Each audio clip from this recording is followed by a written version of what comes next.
నిజాం పాలనకు రజాకార్ సైన్యానికి తెలంగాణ ప్రజలు ఎదురొడ్డి చేసిన పోరాటం ఆధారంగా తెరకెక్కిన సినిమా రజాకార్ ఈ నెల 15న విడుదలై ప్రేక్షకుల మన్ననలు పొందిన ఈ సినిమా విజయవంతంగా ప్రదర్శింపబడుతోంది. ఈ సందర్భంగా ఈ చిత్రంలో చాకలి ఐలమ్మగా అద్భుతంగా నటించిన ఇంద్రజ గారు, అలాగే దర్శకుడు యాట సత్యనారాయణ గారు మనతో పాటు ఉన్నారు. మరి వాళ్ళ సక్సెస్ ని మనతో షేర్ చేసుకోబోతున్నారు. వాళ్ళతో మాట్లాడదాం. హలో ఇంద్రజ గారు. హలో సత్యనారాయణ గారు. నమస్తే అండి. ఫస్ట్ ఆఫ్ ఆల్ తెలంగాణ పోరాటాలు కానీ సాయుధ పోరాటాలు కానీ చాలా పెద్ద కాన్సెప్ట్ ఇది. దాన్ని 2.5 గంటల్లో పూర్తిగా చెప్పడం అనేది జరగని విషయం. కానీ చాలా తక్కువ టైంలో చాలా డీటెయిల్డ్గా విపులంగా కళ్ళకు కట్టినట్టు అన్ని సంఘటనల్ని అలాగే కన్నీటి పర్యంతమయ్యేటట్టు మీరు చాలా చక్కగా చూపించారు. చరిత్రని కళ్ళ ముందుకు తెచ్చారు. ఆ విషయంలో సక్సెస్ అయ్యారు. Hats off to you first of all and congratulations. So ఎలాంటి స్పందన వస్తుందో మేము చూస్తున్నాం. బట్ మీ మాటలో వినాలని ఉంది. మీరు చెప్పండి సార్. చాలా బాగుంది స్పందన. ఫస్ట్ మీడియానే బాగా స్పందించి ఈ సినిమాని బాగా పబ్లిక్లోకి తీసుకెళ్ళింది. ఎక్కువ హైలైట్ చేసింది మీడియానే, ఎందుకంటే టోటల్ మీడియా పీపుల్ అందరికీ ఇది నచ్చింది. ఆ తర్వాత నిన్నటి వరకు డిస్ట్రిక్ట్ టూర్స్కి వెళ్ళాం, సక్సెస్ టూర్స్కి వెళ్ళాం. ఎక్కడ చూసినా పబ్లిక్ బాగా రెస్పాండ్ అవుతూ ఉన్నారు.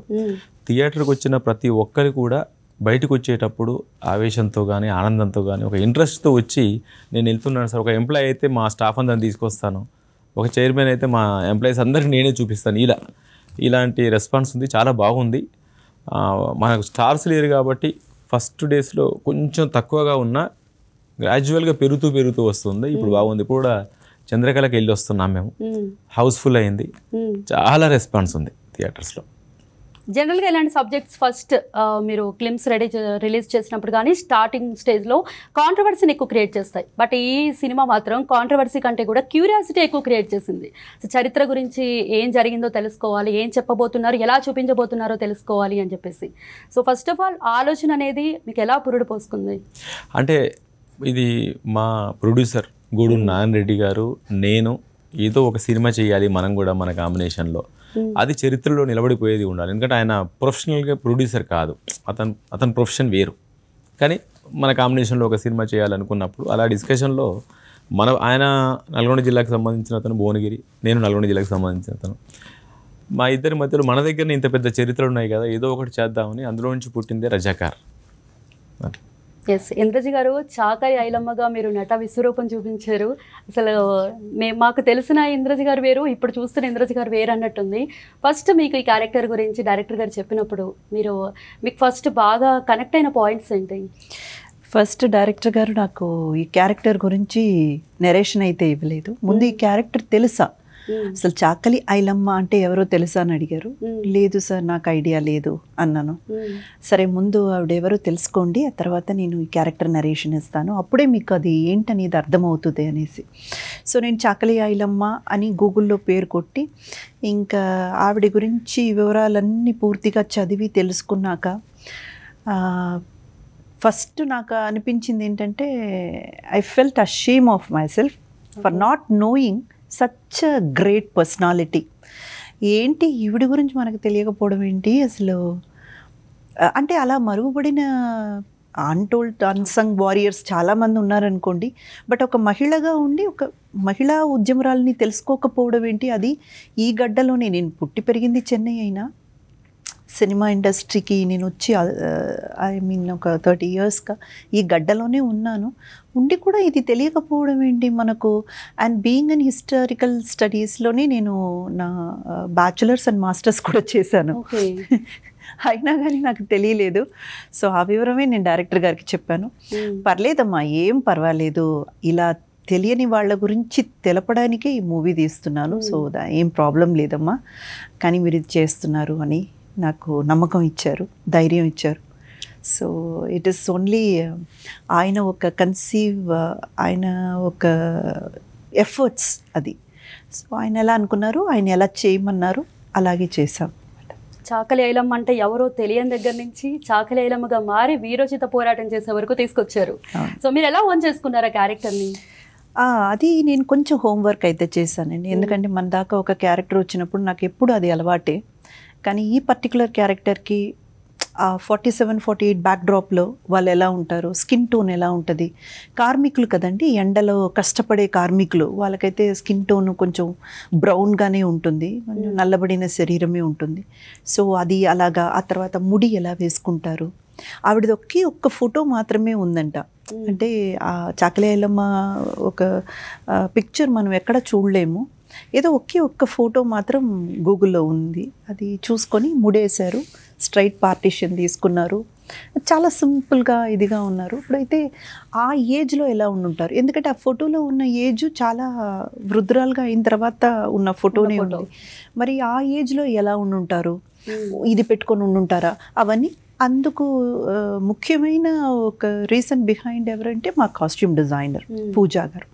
ఆవిడ కొంచెం మనకు ఇవన్నీ డిజైన్ చేసి ఇలా చేసుకుందాం అని. సో స్లోగా ఆ క్యారెక్టర్లోకి ఎంటర్ అయ్యాము.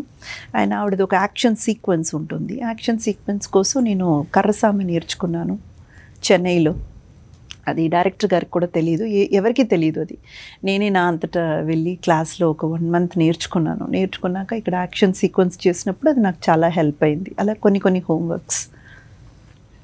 సత్యనారాయణ గారు, మామూలుగా మన దేశం కోసం స్వాతంత్రం చేయడానికి ఎంతోమంది పోరాడారు. ఆ తర్వాత మనం వాళ్ళందరి కృషి ఫలితంగా స్వేచ్ఛా వాయువులు పీల్చుకుంటున్నాం. కానీ ఒక ప్రాంతం కోసం, ఒక యూనిటీ కోసం కానీ ఇంత జరిగిందా అనేది చాలామందికి తెలియదు. నిజం చెప్పాలంటే కొంత తెలిసినా కూడా ఇలా కళ్ళకు కట్టినట్టు చూస్తామని కూడా ఎప్పుడు అనుకోలేదు. చరిత్రను మా ముందుకు అలా తీసుకొచ్చేసారు మీరు. సో ఒక్కొక్క క్యారెక్టర్ని చూస్తుంటే మాకు వీళ్ళు కనిపించట్లేదు, ఆ క్యారెక్టర్సే కనిపిస్తున్నాయి. ప్రతి చిన్న క్యారెక్టర్ని కూడా బాగా ఎలివేట్ చేశారు. సో మీరు చేసిన హోంవర్క్ ఏంటి సార్? అంటే అదే నేనేమంటానంటే, స్వాతంత్ర పోరాటం జరిగింది భారతదేశానికి స్వాతంత్రం రావడం కోసం. కానీ అంతకంటే గొప్ప పోరాటం హైదరాబాద్ సంస్థానానికి స్వాతంత్రం కోసం జరిగిన పోరాటం. అక్కడ ఎంతోమంది హీరోస్ ఉన్నారు, ఎంతో పెద్ద చరిత్ర ఉంది. దాన్ని చెప్పలేదు, ఎవరు బయటికి చెప్పలేదు. ఇప్పుడు మేడం చెప్పారు, నేను హిస్టరీ చదువుకున్నానని చెప్పారు, మేడం తెలియదు. అంటే దాని ఉద్దేశం ఏంటి, ఎక్కడో తొక్కేశారు. కాబట్టి ఏంటంటే అలాంటి అన్సంగ్ హీరోస్ని మనం బయట పెట్టాలి. కాబట్టి మొత్తం చాలా పుస్తకాలు ఉన్నాయి, అది ఎవరు ప్రైవేట్గా కవులు, కళాకారులు, రచయితలు రాసినాయి. కానీ స్టూడెంట్స్కి తెలియకుండా దాన్ని తొక్కేశారు. అలాంటప్పుడు ఏంటంటే ఆ నిజమైన వీరుల్ని వాళ్ళు ఏం చేశారు, వాళ్ళు దేనికోసం పోరాటం చేశారు, ఈ ప్రాంత విముక్తి కోసం పోరాటం చేశారు. వాళ్ళేం అధికారాల కోసం ఏదో చైర్లెక్కి దీనికోసం కాదు, పార్టీ కోసం, దీనికోసం ప్రజల కోసం, వాళ్ళ విముక్తి కోసం చేశారు. కాబట్టి ఏంటంటే వాళ్ళ మీద తెలుసుకోవడం కోసం చాలా ఊర్లు తిరిగి వాళ్ళ వారసుల్ని కలిసి తర్వాత ఉన్న పుస్తకాలు చాలా వరకు చదివి ఎంతోమందిని ఇంటర్వ్యూ చేసి ఫస్ట్ అలా క్యారెక్టరైజేషన్. చాకలి ఐలమ్మ అంటే ఎంత పవర్ఫుల్ లేడీ, ఆవిడ ఎలా మాట్లాడింది, ఎలా ఎదురు తిరిగింది, మొత్తం అది మీ సీన్ చూస్తే ఆ మహిళలందరూ భయపడి వెనకకు వెళ్ళిపోతుంటారు. కానీ ఆవిడ మాత్రం ధైర్యంగా ముందు నిలబడుతుంది, ఒక్కతే ముందు నిలబడుతుంది, అట్లే ఎదిరిస్తుంది. ఆ భయానికి నైట్ అంతా ఎవ్వరు లేకపోయినా ఒక్క ఆడది ఆ కుప్ప కాపలి ఉండి కాపలా ఉండి ఎవడొస్తారో రాని అంటే కర్ర పట్టుకొని ఉంటుంది, బస్తాలన్నీ కాపలా ఉంటుంది ఓట్లకి. అంటే ఎంత ధైర్యం ఉంటే అలా ఉండాలి. సో ఇలా ఆవిడకి ఎంత ధైర్యం, ఇవన్నీ తెలుసుకొని మేము ఉన్నంత వరకు, అంటే ఇది ఒక పెద్ద చరిత్ర. కొంతమందిని చెప్పగలిగాను, 2-3 చెప్పగలిగాను. వాళ్ళ గురించి బాగా స్టడీ చేసి ఎక్కడ మిస్ అవ్వకుండా చెప్పారని అనుకుంటున్నాను. అసలు చాలా తక్కువ టైంలో మొత్తం అన్ని సంఘటనలు ఇలా కూర్చడం అనేది కూడా చాలా పెద్ద విషయమే, సాహసం అనే చెప్పాలి. అండ్ మనల్ని ఒక ఏదైనా దృశ్యం కానీ విజువల్స్ కానీ ఒక లెవెల్ వరకు దగ్గర చేస్తాయి, మనల్ని అందులో వెళ్ళేలా చేస్తాయి. బట్ దానికి మనకు బీజిఎం అనేది నెక్స్ట్ లెవెల్కి తీసుకెళ్తుంది. సో అందులో మనల్ని మమేకమయ్యేలా చేస్తుంది. సో భీమ్స్ గారి అసోసియేషన్ ఎంతవరకు హెల్ప్ అయిందని మీరు చెప్తారు? చాలా బాగా హెల్ప్ అయింది. ఎందుకంటే నేను ఏమున్నా ఒక శిల్పం చెక్కాడ పెట్టాను, ప్రాణం పోయాల్సింది అతనే కదా, ఆ ప్రాణం పోసాడు కాబట్టి ఈరోజు పరిగెడుతుంది సినిమా. ఎందుకంటే ఒక తను పాటలు చేసాడు, ఒక్కొక్క పాట మేము రిలీజ్ చేసుకుంటుంటే ఎంత రెస్పాన్స్ వచ్చిందో మీకు తెలుసు. బతుకమ్మ దగ్గర నుంచి పాదాన, ముళ్ళు గుచ్చితే, జెండా సాంగ్, ఇవన్నీ కూడా. ఆ తర్వాత ఆర్ఆర్కి కూడా అంతే ప్రాణం పెట్టారు. ఎక్కడ ఏ క్షణంలో కూడా రాజీ పడ్డాడు అనే విషయమే లేదు భీమ్స్ విషయంలో. తను ఎందుకంటే తను కూడా ఈ పోరాటానికి సంబంధించి బాగా తెలిసినోడు, ఈ ప్రాంతానికి సంబంధించినోడు, హిస్టరీ మీద అవగాహన ఉంది కాబట్టి. ఎస్పెషల్లీ బతుకమ్మ సాంగ్ కానీ, జోహార్లీ సాంగ్ కానీ, అవును, వాళ్ళు ఉన్నది చాలా కొద్దిసేపు అయినా కూడా అనసూయ గారి క్యారెక్టర్, వేదిక గారి క్యారెక్టర్, ఇవన్నీ కూడా చాలా బాగా ఎస్టాబ్లిష్ చేశారు. అవును, అదే అంటున్నాను, ఎందుకంటే అది ఎస్టాబ్లిష్ చేయడానికి ఇప్పుడు బతుకమ్మ సాంగ్ ఉంది, ఆ పాట చాలా బాగా వస్తేనే నేను చెప్పాలనుకున్నది బయటకు వస్తుంది. లేదు అంటే ఆ పాట ఏమో అడిటుకున్నా కూడా అప్పటి వరకు అనసూయ గారికి ఉన్న ఇమేజ్కి ఆ పాట బాగాలేదు అనుకోండి, రెండు పోతాయి. ఆవిడకున్న ఇమేజ్ వేరు, ఆ పాట కూడా సోసా ఉంది అనుకో, మొత్తం పోద్ది. కానీ ఆ పాటకు బిమ్స్ ప్రాణం పెట్టడం, కొరియోగ్రాఫర్గా సుచిత్ర మ్యామ్, తర్వాత అందులో యాక్ట్ చేసిన అనసూయ గారు, అందరూ అలా ప్రాణం పెట్టడం వల్ల ఆ పాట నిలబడింది. అట్లా. ఇంద్రజ గారు, సత్యనారాయణ గారితో వర్కింగ్ ఎక్స్పీరియన్స్ ఎలాంటి ఎక్స్పీరియన్స్ ఇచ్చింది? One of the wonderful experience అండి, అన్ఫర్గెటబుల్ ఎక్స్పీరియన్స్ ఫర్ మీ.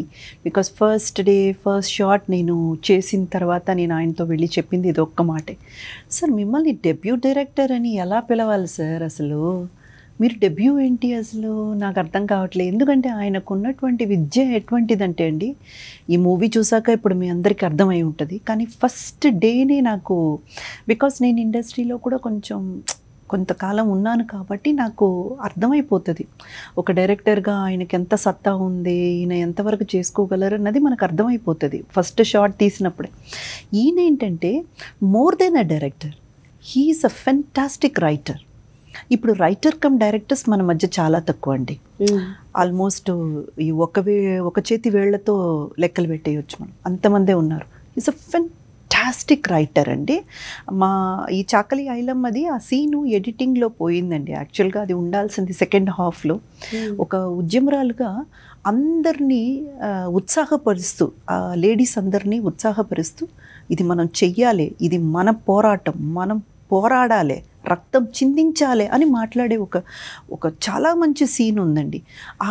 ఆ డైలాగ్ అంటే ఒక 1 పేజ్ ఉంటుంది అనుకోండి, ఎంటైర్ 1 పేజు అలా ఒక 1.5 మినిట్లో అలా రాసేసి పడేశారండి, అప్పటికప్పుడు అనుకోని. అంతకుముందు లేదు ఆ సీను. సో చేస్తూ వచ్చేసరికి ఆయనకేదో అనిపించింది ఒక సీన్ కూడా ఉంటే బాగుంటుంది కదా అని 1.5 మినిట్లో ఆయన రాసిన సీను.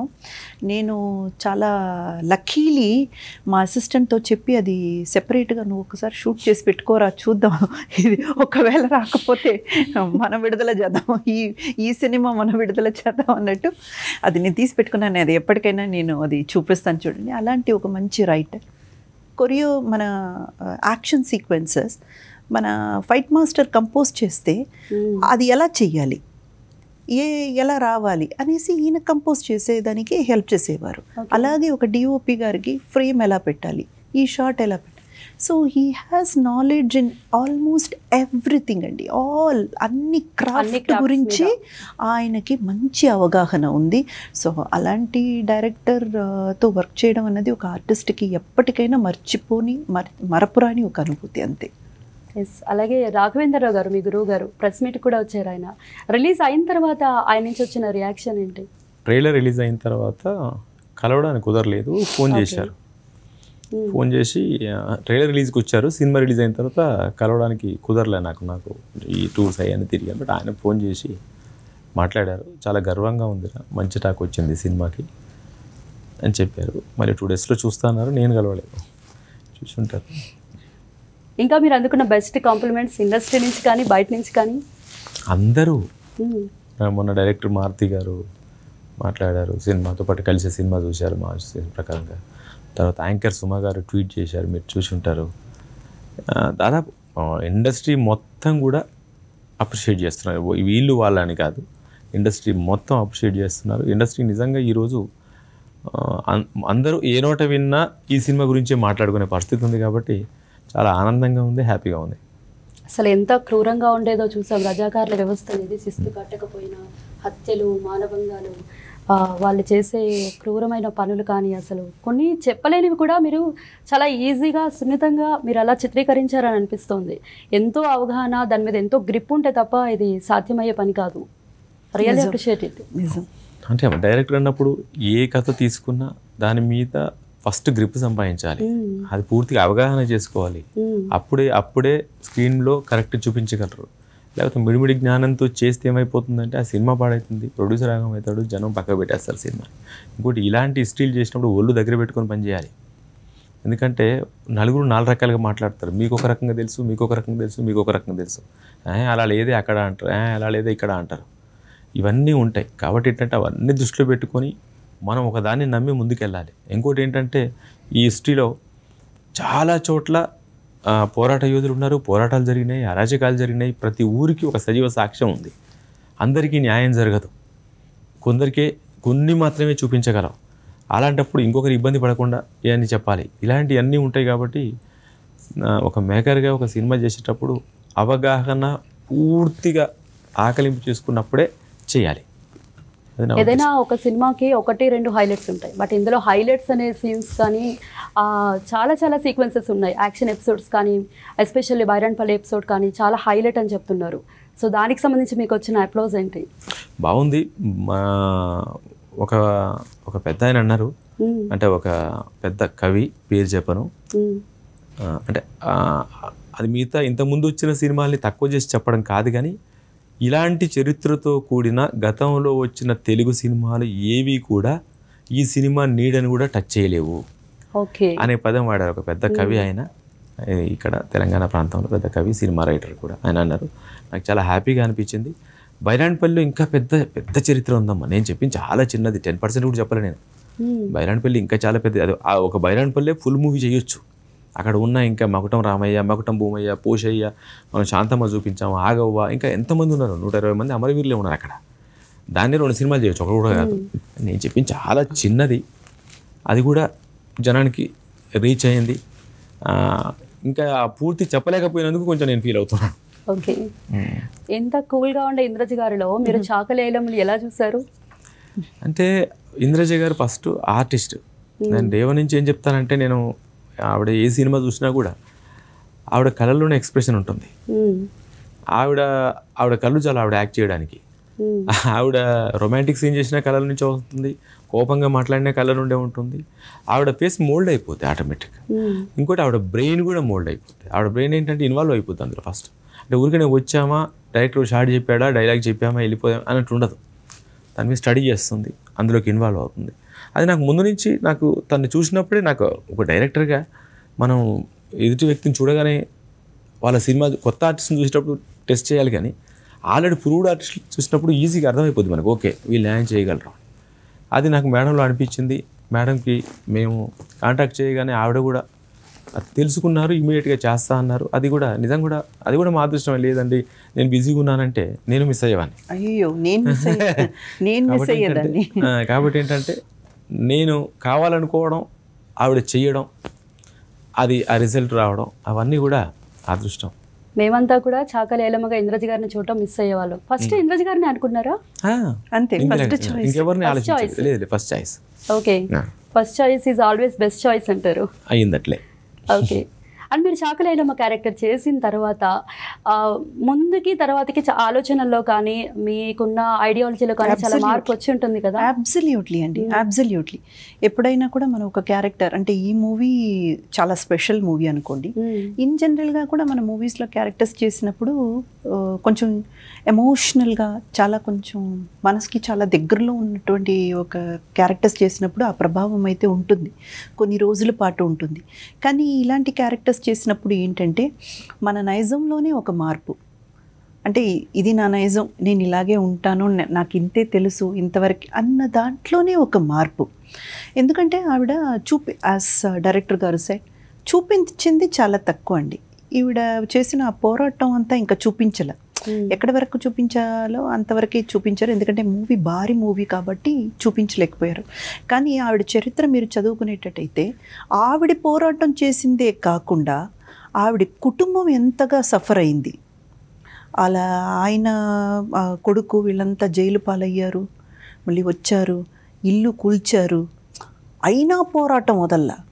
సో నాకు సంబంధించినంతవరకు, అంటే చాకలి ఐలమ్మ అనే క్యారెక్టర్కి సంబంధించినంత వరకు ఇది ఎలాగంటే ఈ పోరాటం రజాకా versus Razakar, because it is that kind of situation. And ఆవిడికి ఎవరెవరు అయితే సపోర్ట్ చేశారు, ఆంధ్ర మహాసభలో ఎలాగ ఆవిడ పాలు పంచుకున్నారు, ఆ పోరాటం, ఆ moments, there are lot of things. నేను చదువుతున్న కొద్దీ నాలో ఎక్కడో తెలియకుండా ఎవరో ఏదో ఒక తప్పు చేశారు, లేదా ఎవరో ఏదో ఒకటి కరెక్ట్గా అది మన కళ్ళ ముందే చేస్తున్నారు అన్నప్పుడు ఇంతకుముందు కొంచెం వెనకబడేదాన్ని. మనకెందుకులే, ఊరికే వచ్చాం చేసాం వెళ్ళిపోదాం, ఇంకెందుకు వాళ్ళని అడగడం.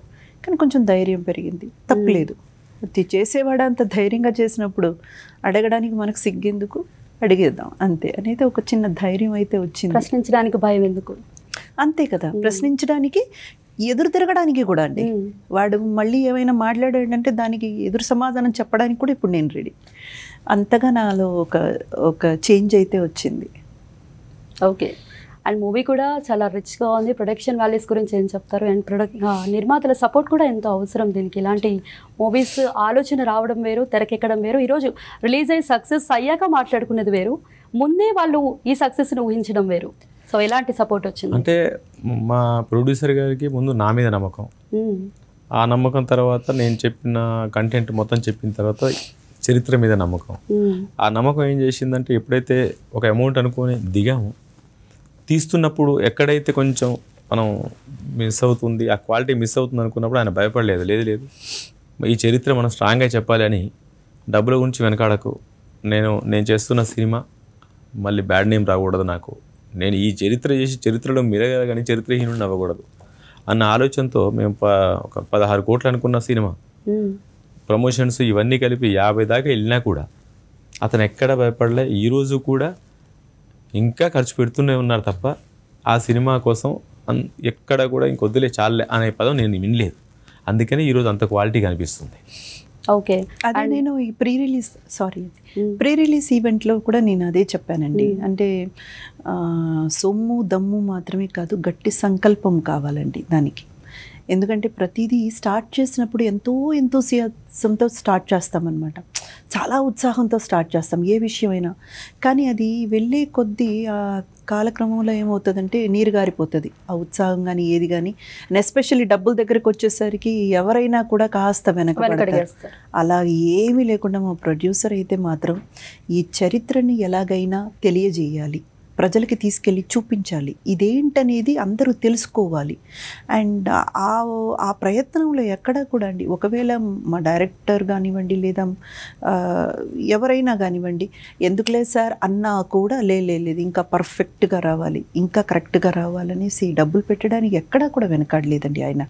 జస్ట్ బికాస్ ఏమైందంటే ఆయన ఒక పార్టీకి సంబంధించిన వారు కాబట్టి ఈ మూవీ అంత భారీ బడ్జెట్లో, అంత ఆశయంతో, అంటే ఒక లక్ష్యంతో, ఒక ఆశయంతో ఆయన తీసిన మూవీని ఆయన ఒక పార్టీకి సంబంధించిన వ్యక్తి అనే ఒకే కారణంతో ఒక పార్టీ రంగుకు కింద తీసుకొచ్చి అది ఒక అడ్డంకుగా అవ్వడం అన్నది చాలా బాధాకరం. సో ఇప్పుడు ఆ అడ్డంకిని అధిగమించారని అనుకుంటున్నారా? జనం చూస్తున్నారు కదా, చూసిన జనం రిసీవ్ చేసుకుంటున్నారు, అందరూ చూస్తున్నారు. ఫస్ట్ అట్లా అనుకున్నారు, సరే ఒక పార్టీకి సంబంధించిందా, వాళ్ళు ఏమైనా కావాలని చేయించుకున్నారేమో అనుకున్నారు. కానీ థియేటర్ లోపలికి వెళ్ళిన తర్వాత మౌత్ టాక్ స్ప్రెడ్ అవుతున్న కొద్దీ జనంలో మార్పు వచ్చింది. అందుకనే థియేటర్స్ నిండుతున్నాయి. చరిత్రని, అందులోనూ ఇలాంటి పోరాట చరిత్రని తెరకెక్కించాలంటే సంకల్పము ఉండాలి ఖచ్చితంగా. అండ్ ఆల్సో అవగాహన ఓకే, కానీ ధైర్యం అనేది చాలా ముఖ్యం. అదే అసలు డ్రైవ్ చేసేది అదే. సో మీకు ముందు నుంచి ఉన్నట్టుంది ఈ పోరాట స్ఫూర్తి అనేది. ఏదైనా డ్రైవ్ చేసిన అంశాలు ఉన్నాయా మీకు లైఫ్లో? అంటే నేను పుట్టిందే ఇలాంటి పోరాటాలు చేసిన ప్లేస్లో పుట్టాను, పోరాటాలు చేసిన ఇంట్లో పుట్టాను. కాబట్టి నాకు భయం అనేది ఇలాంటి విషయాల్లో తెలియదు. ఎవరు ఎదురొచ్చినా ఏమొచ్చినా నేను ధైర్యంగానే ఎదుర్కోగలను. ఎప్పుడైతే మనం చేస్తున్నది నిజం అయిందో ఎవరికి భయపడాల్సిన అవసరం లేదు. మనం చేసేది అబద్ధం అయిందో నలుగురికి వద్దన భయపడాల్సి వస్తుంది. ఇది నిజం కాబట్టి, ఇది చరిత్ర కాబట్టి నాకు ఎక్కడ భయపడాల్సిన అవసరం అనిపించలేదు. భయం కాదు కూడా నాకు. ఎవరి ముందైనా 100 ముందైనా డిబేట్ పెట్టినా నేను మాట్లాడతాను. అండ్ సెక్యూరిటీస్ బెదిరింపు కాల్స్ రావడం అనేది చూస్తున్నాం. మీకు ఏమైనా బెదిరింపు కాల్స్ రావడం జరిగిందా? వచ్చింది. టీజర్ రిలీజ్ టైంలో, పోస్టర్ రిలీజ్ టైంలో వచ్చినవి. ఇలా మాట్లాడడం, కొంచెం బూత్ మెసేజ్లు పెట్టడం, బూత్ పోస్టర్స్ పెట్టడం, విచిత్రమైన పోస్టర్స్ ఎక్కడి నుంచి దొరుకుతాయో కూడా తెలియదు, పెట్టి కొంచెం చేశారు. లైట్ తీసాలని పట్టించుకోకూడదు. ఎందుకంటే తాటాకు చప్పుళ్ళు అవన్నీ. మనం ఎప్పుడు బెదిరింపులకు భయపడితే, మనం అంత పెద్ద పోరాట యుద్ధుల చరిత్ర చెప్పేటప్పుడు మనం భయపడతాం. ఇలాంటి ఎక్స్పెక్ట్ చేసినాయి. వీటన్నిటికీ ముందే ప్రిపేర్ అయి ఉంటారు కదా? 100%. అంటే ఇంత బెదిరింపులు వస్తాయి అనుకోలేదు. మన దగ్గర వర్గాలు ఎక్కువ కాబట్టి ఒక వర్గం ఒక రకంగా, ఒక వర్గంగా మాట్లాడుకుంటుంది, డిస్కస్ చేస్తుంది అనుకున్నాను. కానీ బెదిరింపులు కూడా అంత ఎక్కువ వస్తాయి అనుకోలేదు. బట్ వచ్చినాయి లైట్. దేనికైనా 2 పార్ట్స్ వాళ్ళు ఉంటారు, 2 గ్రూపులుగా విడిపోతూ ఉంటారు. నచ్చిన వాళ్ళు, నచ్చని వాళ్ళు, ఆటోమేటిక్గా అంటే ఇటువంటి మన సినిమాలు దగ్గర ఉన్న తీసినప్పుడు ముందుగా సమస్య prepare అవ్వాలి. మన దగ్గర ఉన్న సమస్య అది. అవును. మన దగ్గర పక్క మన ప్రాంతాల్లో ఉన్న సమస్య ఏంటంటే వాడు మీవాడు వీడు మావాడు, వాడు అక్కడ వీడు ఇక్కడ అని ఒకటి. మనం ప్రాంత చరిత్ర చెప్తున్నప్పుడు మన ప్రాంత చరిత్ర చెప్పారే అని అనుకోకుండా మన పక్కింటి చరిత్ర చెప్పలేదే, మా ఇంటి చరిత్ర చెప్పలేదే అనుకుంటారు. లేకపోతే మా కులం చరిత్ర చెప్పలేదే, ఆ కులం చరిత్ర చెప్పారే అనుకుంటారు. ఇట్లాంటి కొంచెం అలాంటిది మన దగ్గర ఎక్కువ ఉంటుంది. అది లేకుండా నేను అందరికీ చెప్పేది అంటే ఇది మన ప్రాంత చరిత్ర, మన ప్రాంతానికి స్వతంత్రం వచ్చిన చరిత్ర కాబట్టి ఇది మన స్వేచ్ఛ కోసం ఈరోజు ఇంత స్వేచ్ఛగా ఉంటున్నామంటే ఆ రోజు ఆ పోరాటం జరిగింది, అది మనం చూపించాం. దాన్ని దృష్టిలో పెట్టుకునే మన ఏమంటారు మన యోధుల్ని మనం ముందుకు తీసుకెళ్ళాలి అనేది నా ఉద్దేశం. ఫైనల్గా మీరు అనుకున్న ఆశయం నెరవేరింది. ఓవరాల్గా ఈ సినిమా మీకు ఎలాంటి ఎక్స్పీరియన్స్ ఇచ్చింది అంటే ఏం చెప్తారు? సినిమా ఎక్స్పీరియన్స్ అంటామా ఒకటే, ఇదే చెప్తున్నా నేను. ఇంత ఇప్పటి వరకు తొక్కేయబడ్డ చరిత్రని మన ముందు పెట్టినప్పుడు మళ్ళీ మనల్ని కూడా తొక్కేస్తున్నారు. ఆ మతం అని ఈ కులం అనేది, అది నాకు కొంచెం విచిత్రంగా అనిపిస్తుంది. ఇంకోటి ఏంటంటే అన్సంగ్ హీరోస్, ఎవరో ఎక్కడో పుట్టిన వాళ్ళు భారతదేశ స్వతంత్రం కోసం పోరాటం చేసిరని అలా ఫోటోలు పెట్టుకుంటాం, ఇంట్లో పూజలు చేస్తాం, జెండా వందనాలు చేస్తాం, సల్యూట్ చేస్తాం. నియముక్తి కోసం పోరాడిన వాళ్ళు చేయరేంటి? అది సినిమా చూపిస్తే కూడా అనిపిస్తుంది. బట్ ఏదేమైనా నేను చెప్పదలుచుకున్నది, నేను ఉడతా భక్తిగా అంత పెద్ద చరిత్రలో ఇద్దరు ముగ్గురునైనా, ఒక చాకలి ఐలమ్మ కానీ, భీమరెడ్డి నరసింహారెడ్డి కానీ, ఒక రాజిరెడ్డి కానీ, ఇట్లా ఎవరైనా ఒక నలుగురు ఐదుగురు నేను చెప్పగలిగాను. ఇంకోటి ఏంటంటే ఒక మతమో ఇంకో మతమో, ఒక పార్టీ ఇంకో పార్టీ కాకుండా స్టేట్ కాంగ్రెస్ని యాడ్ చేశాను, ఆంధ్ర మహాసభ టాపిక్ తీసుకొచ్చాను, ఆర్య సమాజ్ టాపిక్ తీసుకొచ్చాను, కమ్యూనిస్టు పార్టీ నాయకుల్ని చూపించాను, అందరినీ. అంటే నాలుగు పిడికిళ్ళు కలిస్తేనే ఒక నైజాం చరిత్ర క్లోజ్ అయింది అనేది చాలా క్లియర్గా చెప్పాను. అది సరే ఎవరు ఏమనుకున్నా ఈ సినిమాలో నేను చెప్పదలుచుకున్నది నీట్గా ప్రజెంట్ చేశాను. ఇందులో ఒక్క ఫ్రేమ్ కూడా తప్పు లేదని నేను స్ట్రాంగ్గా చెప్తాను. ఎస్, చరిత్ర ఎప్పటికీ చెరగదు అంటారు, కానీ ఒకానొక కాలంలో అది మరుగున పడే అవకాశం ఉంది. దాన్ని మాకు అందరికీ తెలియజేసేలా దాన్ని తెరకెక్కించి మాకు ఒక మంచి చిత్రాన్ని అందించారు. థ్యాంక్ యూ ఇంద్రజ గారు, థ్యాంక్ యూ సత్యనారాయణ గారు. అండ్ మీ దగ్గర నుంచి ఇలాంటి మరిన్ని మంచి ప్రాజెక్ట్స్ మేము ఎక్స్పెక్ట్ చేస్తున్నాం. All the best. Thank you. Thank you అండి. ఇది ఇవాళ special live show. Keep watching TV5.